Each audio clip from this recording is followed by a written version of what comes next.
రోజూ లాగే ఉదయం 5 గంటలకి వాకింగ్కి బయలుదేరింది శ్రీవాణి. ఒక్కటే పొగమంచు. పార్క్లో ఏమీ సరిగా కనిపించటం లేదు. చెవిలో ఇయర్ పోడ్స్ పెట్టుకుని సాంగ్స్ వింటూ వాకింగ్ మొదలుపెట్టింది శ్రీవాణి. 2 రౌండ్లు కంప్లీట్ అయ్యినా ఇంకా సరిగ్గా జనాలు ఎవ్వరూ రాలేదు. అక్కడక్కడ కనపడుతున్నారు. అలాగే 3వ రౌండ్ కూడా కంప్లీట్ చేసింది శ్రీవాణి. కొద్దిసేపు కూర్చుందాం అనుకోని సాంగ్స్ స్టాప్ చేసి ఇయర్ పోడ్స్ తీసి ఓ మూల ఉన్న బెంచ్లో కూర్చుంది. న్యూస్ చూద్దామని న్యూస్ హంట్ ఓపెన్ చేసింది. ఎవరివో వెక్కిళ్ళు లాగా వినిపించింది శ్రీవాణికి. వెంటనే వెనక్కి తిరిగి చూసింది. ఒకతను వెల్లకిలా పడి ఉన్నాడు. నోటంట నురగలు కక్కుతూ చిన్నగా మూలుగుతూ. ఆ మనిషి మన లోకల్లో లేరు. చూడటానికి మంచి డిగ్నిఫైడ్గా కనపడుతున్నారు. ఎవరో ఏంటో పాపం. చూస్తుంటే సూసైడ్ కేస్ లాగా అనిపించింది శ్రీవాణికి. కంగారులో ఏం చెయ్యాలో తెలియటంలేదు శ్రీవాణికి. ఆ పక్కన ట్యాప్ ఉంటే కొన్ని నీళ్లు ముఖం మీద చిమ్మి నోటికున్న నురగలు తుడిచి హలో సార్ అంటూ లేపుతుంది.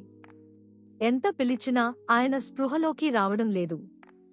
అటూ ఇటూ ఎవరైనా వస్తున్నారేమో అని చూసింది. దూరంగా ఒక పెద్దాయన వాకింగ్ చేస్తూ కనిపించారు శ్రీవాణికి. సార్ సార్ అని గట్టిగా అరిచింది. ఆయన వెంటనే అక్కడికి వచ్చి ఏంటమ్మా, ఏమయ్యింది అని అడిగారు. జరిగింది అంతా ఆయనకు చెప్పి త్వరగా ఏమైనా చేయండి సార్, పాపం ప్రాణాపాయంలో ఉన్నాడాయన అని అనగానే ఆ పెద్దాయన మనకెందుకమ్మా, ఇదేదో ఆత్మహత్య కేస్లాగా అనిపిస్తుంది. మళ్ళీ లేనిపోని కేసులు, పోలీసులు, చాలా ప్రాబ్లమ్స్ ఉంటాయి. పదమ్మా వెళ్ళిపోదాం అని ఆ పెద్దాయన అంటే శ్రీవాణికు ఒక్కసారిగా కోపం వచ్చింది. ఈ పెద్దాయనకి కొంచెం కూడా దయాదాక్షణ్యాలు లేవేంటి, పైగా చాలా పిరికివారిలా ఉన్నారు అని అనుకోని ఆయన్ని ఇంక ఏమీ అనలేక సరే సార్ మీరు వెళ్ళండి, నేను చూసుకుంటాను అని ఆయన్ని పంపించేసింది శ్రీవాణి. వెంటనే అన్నయ్య సురేష్కి ఫోన్ చేసి అర్జెంటుగా అంబులెన్సు తీసుకుని రమ్మంది. అన్నయ్య ఎందుకు, ఏంటి అని కూడా అడక్కుండా నిమిషాల మీద వచ్చి అతన్ని లేవదీసి కూర్చోబెట్టాడు. ఇంతలో అంబులెన్సు వచ్చింది. ఇద్దరూ కలిసి ఆయన్ని హాస్పిటల్కి తీసుకుని వెళ్లారు. డాక్టర్ వెంటనే టెస్టు చేసి ఆయన్ని గండం నుండి గట్టెక్కించాడు. అయితే శ్రీవాణి చేత సూరిటీ సంతకం తీసుకున్నాడు. శ్రీవాణి కూడా ఒక మనిషి ఆపదలో ఉన్నాడని ఏమీ వెనకడుగు వేయకుండా వెంటనే సంతకం పెట్టేసింది. మెల్లగా మెల్లగా కళ్ళు తెరచి చూస్తూ నేను ఎక్కడున్నాను అని అడిగారు ఆయన. డాక్టర్ జరిగింది అంతా చెప్పి ఏంటయ్యా ఈ పిచ్చి పని, ఎందుకిలా చేశావ్? ఈ అమ్మాయి టైంకి తీసుకురాబట్టి బ్రతికిపోయావ్, లేదంటే అంతే. అసలు ఎవరు నువ్వు, నీ హౌస్ ఎక్కడా అని డాక్టర్ ప్రశ్నల మీద ప్రశ్నలు. అలాగే ఆయన మౌనంగా ఉండిపోయాడు. అస్సలు నోరిప్పడం లేదు. శ్రీవాణి డాక్టర్తో సార్ ఇప్పుడే కోలుకున్నారు కదా, నెమ్మదిగా చెబుతారులే, నేను అడుగుతాను అని డాక్టర్ని అక్కడి నుంచి పంపించేసింది. అన్నయ్య సురేషని కూడా అన్నయ్య నువ్వేళ్ళు, నేను ఇతన్ని వాళ్ల ఇంటికి అప్పచెప్పి వచ్చేస్తాను. మళ్ళీ నీకు ఆఫీస్కి టైం అవుతుంది. నాకు ఎలాగూ వీక్ ఆఫ్ కదా, నాన్నకి తొందరగా వచ్చేస్తానని చెప్పు, లేదంటే కంగారు పడతారు అంది. ఆయన దగ్గరకు వచ్చి హలో ఇప్పుడు ఎలా ఉంది, బాగానే ఉందా, లేదంటే డాక్టర్ని పిలవాలా అని అడిగింది శ్రీవాణి. నన్ను ఎందుకు కాపాడారండి, చచ్చిపోయుంటే బాగుండేది అంటూ తనలో తానే ఏడుస్తున్నాడు. ఏమండి ప్లీజ్ బాధపడొద్దు, అయినా ప్రాబ్లమ్స్ అందరికీ ఉంటాయి. దానికి చావు ఒక్కటే పరిష్కారం కాదు. మీ తప్పేముంది, మీ మేనేజర్ మిమ్మల్ని ఇరికించాడు, మీతో ఆడుకుంటున్నాడు. ఆయనకి ఎలా బుద్ధి చెప్పాలో నాకు తెలుసు. మీరు కంగారు పడొద్దు, ధైర్యంగా ఉండండి అనాది. ఈ విషయాలన్నీ మీకెలా తెలుసు, నేనేమి చెప్పలేదు కదా అని భయంతో అడిగాడు. ఉదయం అంబులెన్సు ఎక్కిస్తుంటే మీ పాకెట్లో మీరు మీ అమ్మగారికి రాసిన లెటర్ నేను చదివాను.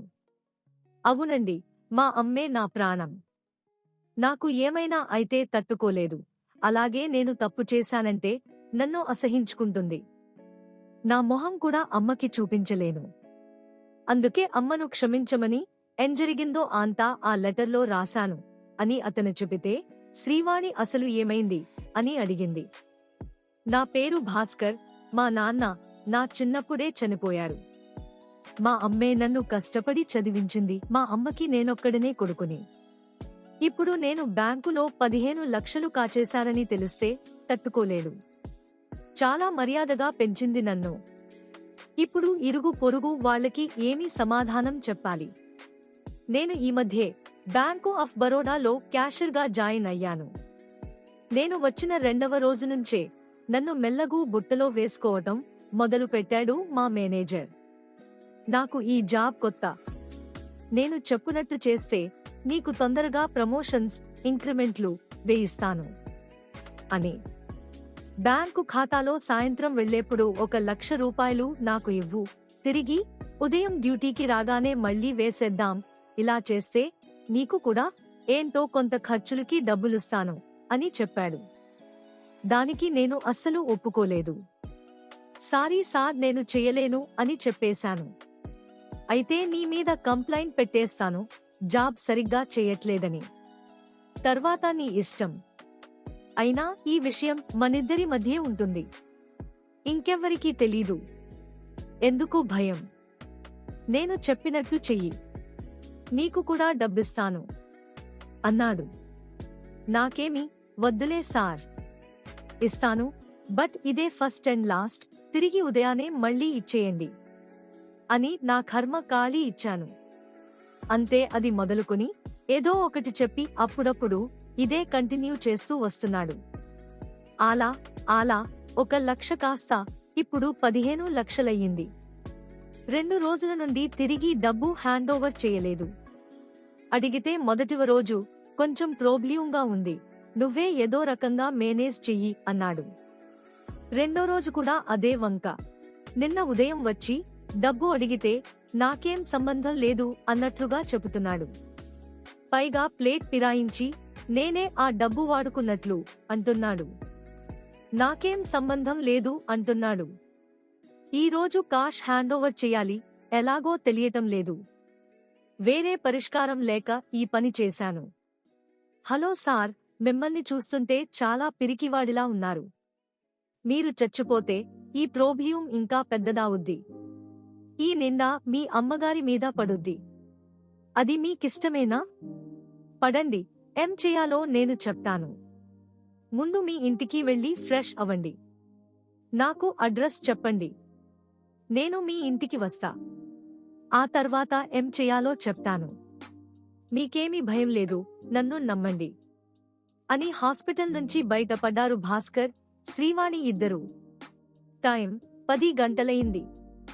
శ్రీవాణి భాస్కర్ వాళ్ళ ఇంటికి ఒక్క లాయర్తో వచ్చింది. శ్రీవాణి ఆ లాయర్ త్వరలో పెళ్లి చేసుకోబోతున్నారు. శ్రీవాణి ఒక ఆడిటర్ దగ్గర పని చేస్తుంది. శ్రీవాణి ఆ లాయర్ అంటే అతని పేరు వాసు. ఇద్దరూ డిగ్రీ నుంచి లవ్లో ఉన్నారు. ముగ్గురూ కలిసి బ్యాంకుకి వెళ్లారు. మేనేజర్ వచ్చారు. ఆ లాయర్ మేనేజర్కి ఒక నోటీసు ఇచ్చారు. అందులో నా క్లయింట్ భాస్కర్ ఇచ్చిన ఫిర్యాదు మీద బ్యాంకులో 15 లక్షలు మీరే తీసుకున్నట్లు మా వద్ద సాక్ష్యాలు ఉన్నాయి.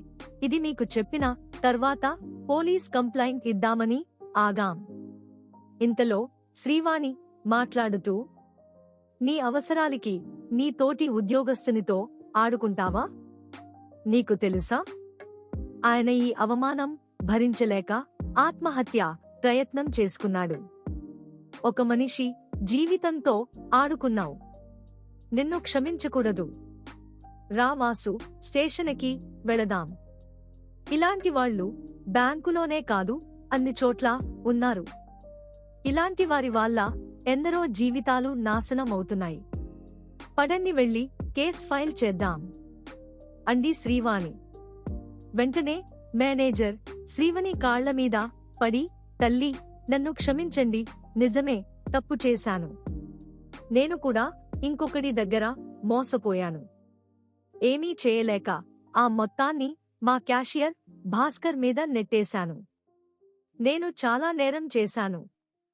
నిజమే, నాలాగా భాస్కర్ లాగా ఇంకెవ్వరూ నష్టపోకూడదు.